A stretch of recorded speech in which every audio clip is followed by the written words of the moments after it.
Eh bien, bonjour à chacun et à chacune, que Dieu vous bénisse. Voilà, on est dans ce premier jour de la semaine et je veux vraiment proclamer que cette semaine sera encore une semaine de bénédiction sur vos vies, une semaine de rapprochement avec Dieu et on va tout de suite méditer la parole de Dieu. Genèse 28, versets 8 à 9. Ésaü comprit ainsi que les filles de Canaan déplaisaient à Isaac, son père. Et Ésaü s'en alla vers Ismaël. Il prit pour femme, outre les femmes qu'il avait, Mahalat, fille d'Ismaël, fils d'Abraham et sœur de Nebadjot. Amen. Ésaü, c'est un homme, qu'on voit qui souffre dans son cœur, parce que, Jacob lui a pris sa bénédiction, mais que lui aussi, depuis le départ, a délaissé, a méprisé le droit d'aînesse.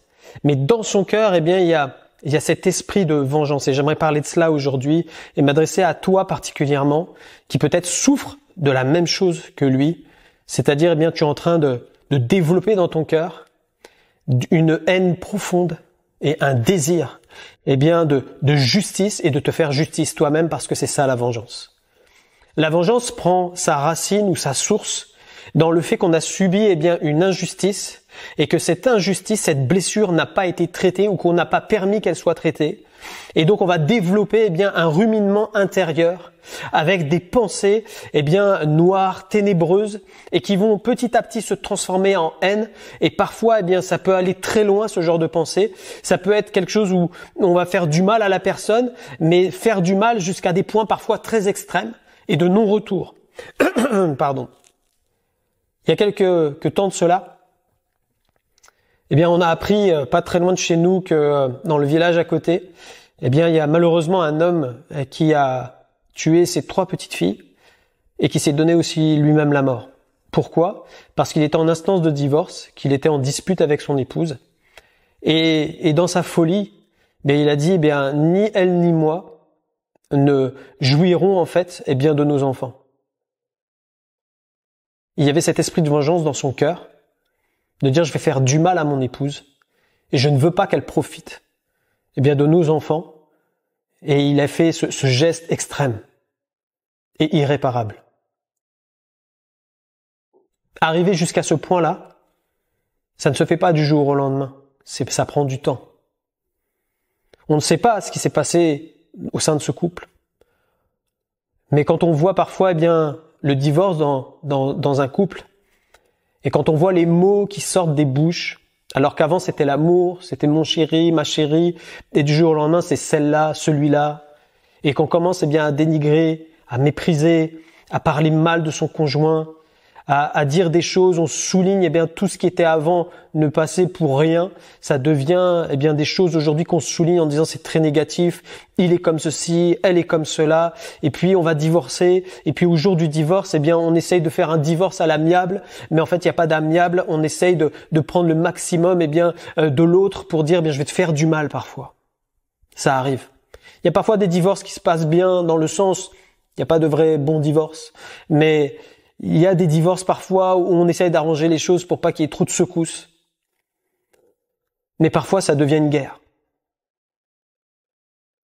Et dans ton cœur, il peut naître, quand il y a eu blessure, ce genre de sentiment. Et si tu ne fais pas attention, ça va t'emmener à la destruction. La Bible nous dit, Proverbe 6,34, « Car la jalousie met un homme en fureur, il est sans pitié au jour de la vengeance. » La jalousie. Peut-être que malheureusement, ta fiancée, ton fiancé t'a quitté pour aller avec quelqu'un d'autre. C'est des choses qui peuvent arriver malheureusement dans la vie. Et là, tout d'un coup, t'as la jalousie qui monte, t'as la fureur qui monte, t'as la vengeance qui monte, et t'as envie de faire du mal. Et Dieu, aujourd'hui, veut t'avertir, te dire attention, parce que ce genre de choses dans ta vie vont t'emmener à ta propre destruction et à la destruction de ton entourage. Et c'est pas ce que Dieu veut pour toi. Si Jésus-Christ est mort à la croix, c'est pour porter nos souffrances. Et j'aimerais te dire que la vengeance est une souffrance que tu portes dans ton cœur. Et Dieu veut t'en débarrasser, t'en libérer, t'en guérir. Mais comment faire ? Comment faire ? La Bible nous dit, Romains 12, 19, « Ne vous vengez point vous-même, bien-aimés, mais laissez agir la colère, car il est écrit, « À moi la vengeance, à moi la rétribution, dit le Seigneur. » Premièrement, la colère, tu dois l'abandonner entre les mains de Dieu. Tu dois pas la conserver et tu dois t'en repentir. Parce qu'en t'élevant dans un cas de colère ou de vengeance, tu prends la place de Dieu, tu deviens juge de la situation. Tu n'as pas à te faire justice toi-même, laisse-la entre les mains de Dieu.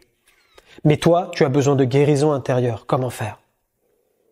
À partir de là, une seule chose est nécessaire, c'est le pardon. Oui, c'est pas évident. C'est pas évident quand on est bafoué. C'est pas évident quand on a été blessé profondément. C'est pas évident, mais c'est faisable. Pourquoi? Parce que Jésus-Christ a payé le prix pour que tu puisses le faire. La force du Saint-Esprit, c'est de te donner la capacité de Dieu dans ta situation pour que tu puisses faire la volonté de Dieu malgré les circonstances aggravantes. Veux-tu être libéré aujourd'hui de ta vengeance? De cet esprit qui est en train de te ronger à l'intérieur, qui est en train de te détruire, de t'emprisonner? Dieu t'incite aujourd'hui à pardonner. Comme lui t'a pardonné à la croix. Abandonne la fureur. C'est ce que nous dit le psaume 37, verset 8. Laisse la colère, abandonne la fureur. Comment l'abandonner? Abandonne-le au pied de la croix. Donne-le à Jésus-Christ. Crie ta douleur à Jésus-Christ. Dis-lui l'injustice que tu as vécue et demande-lui qu'il vienne guérir ton cœur. Pardonne et Dieu va guérir ton cœur. Pardonne et Dieu va restaurer toute ta situation. Pardonne afin que ces pensées-là, qui sont de l'adversaire, qui ne sont pas de la sagesse d'en haut, mais de la sagesse qui est diabolique, nous dit les Écritures, va te pousser à l'extrême, qu'aujourd'hui tu puisses abandonner la vengeance. Et dire Seigneur, je viens à tes pieds, afin d'être restauré et d'être guéri intérieurement. Et tu vas retrouver la paix dans ton cœur. Peut-être ta situation n'aura pas changé, mais toi tu auras changé. Tu vas retrouver cette sérénité, cette relation avec ton Dieu, et tu pourras avancer sereinement parce que le Saint-Esprit pourra à nouveau te parler et tu entendras la voix de Dieu te conduire et te diriger. Mais aujourd'hui, si tu laisses la vengeance, tu vas vivre des moments difficiles, compliqués, que Dieu ne veut pas pour toi, mais que l'adversaire a prévu pour te détruire totalement. Ne laisse pas ce danger devenir une destruction dans ta vie. Jésus-Christ a payé le prix pour que tu en sortes aujourd'hui. Veux-tu être libéré de ta douleur? Je crois que Jésus-Christ est capable encore aujourd'hui de venir guérir ta vie, quelle que soit la blessure de ton âme. Alors j'aimerais prier dans ce sens-là maintenant, afin que Dieu intervienne dans ton cœur et que pendant que je prie, que tu puisses prendre faire ce choix de dire Seigneur, j'abandonne ma fureur, j'abandonne la colère, même si c'est dur. Seigneur, je dépose cela à tes pieds et je te demande, Seigneur, de venir guérir mon cœur par ton esprit. Et Dieu le fera, ça c'est un miracle de Dieu. Que Dieu te bénisse. Seigneur, merci Seigneur pour ta parole. Merci Seigneur Jésus parce que tu n'as pas changé, parce que tu es celui encore aujourd'hui qui veut nous sortir, Seigneur, des pièges de l'adversaire.